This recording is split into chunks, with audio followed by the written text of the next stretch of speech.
The Berenstain Bears and Mama's New Job by Stan and Jan Berenstain. The bear family who lived in the big tree house down a sunny dirt road deep in bear country was a very happy family. One of the reasons was that they were all very busy. Each member of the family had work to do. Papa Bear cut and split logs and made the wood into handsome furniture, which he was proud to sell.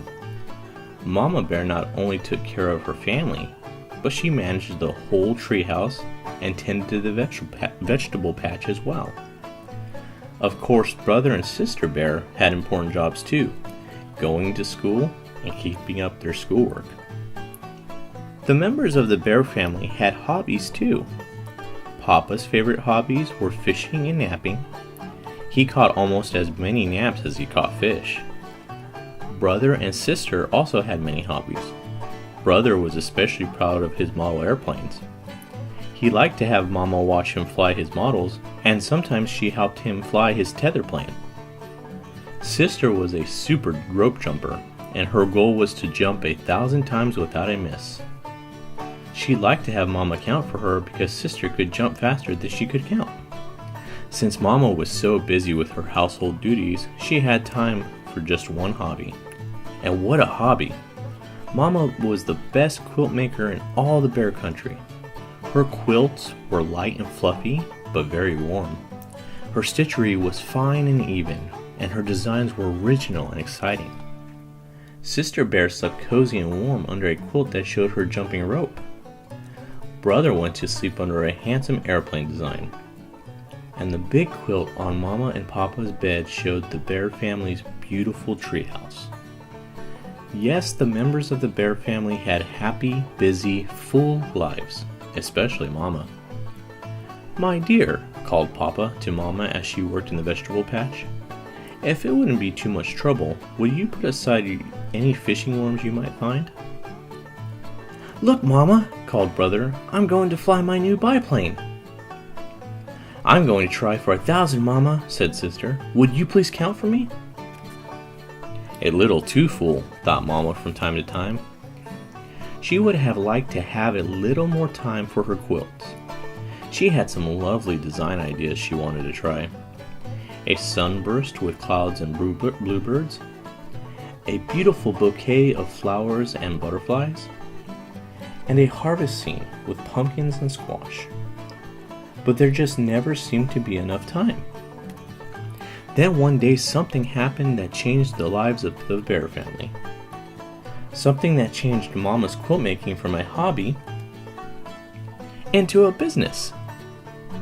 It might not have happened except for a coincidence, which is when two things happen at the same time. The two things that happened were that Papa had a big sale of some very special furniture, and on the same day Mama hung out the family quilts to air. Folks who came to buy Papa's handsome furniture became excited about Mama's beautiful quilts and wanted to buy them too. Would-be buyers offered Mama quite a lot of money. They were very disappointed when she told them that the quilts were not for sale. "With your talent, you really should be in business," they said. "Mama, in business?" said Papa, patting her on the shoulder. "I don't think so. One business bear in the family is enough." But Mama wasn't so sure. She was proud of her quilt making skills and knowledge. After all, she was president of the Bear Country Quilting Club. Other quilt makers often came to her for help and advice. That evening, Papa and the cubs noticed that Mama was very quiet. She was quiet during supper. She was quiet during cleanup. She was quiet all evening. She was quiet because she was thinking about going into business. The next day at lunch, she made her big announcement. "I've decided to open a quilt shop," she said, "and I've rented the empty store just down the road." "Not the overgrown wreck that's been empty for years," protested Papa. "But you don't want to be a business bear," said Sister. "You're our Mama." "That's no reason why I shouldn't open my own quilt shop. A lot of Mama Bears have jobs. Miss Grizzle is a sitter. Miss Honey Bear teaches school. Dr. Gert Grizzly is your pediatrician."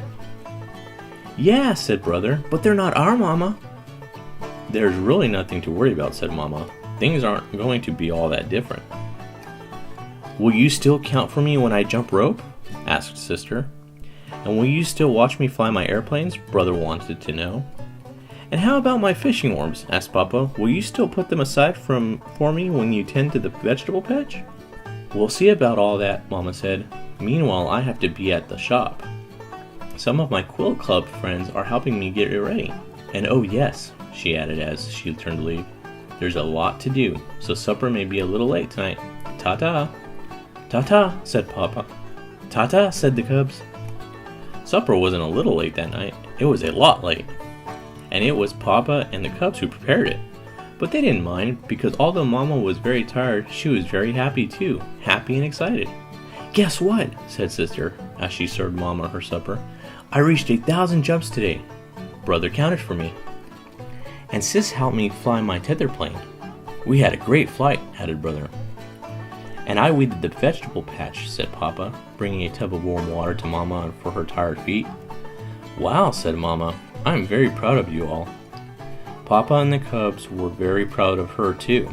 There was no way to tell whether the quilt shop would be a success, but she certainly was giving it a good try. After about 2 weeks of hard work, the Bear Country Quilt Shop had its grand opening. It was a very exciting event. Not only did Mama sell her own quilts, but she sold quilts for all the members of her club as well. It was a great success. Why, even Mayor and Miss Honeypot came in their long lavender limousine. They bought 1 quilt and ordered 3 more.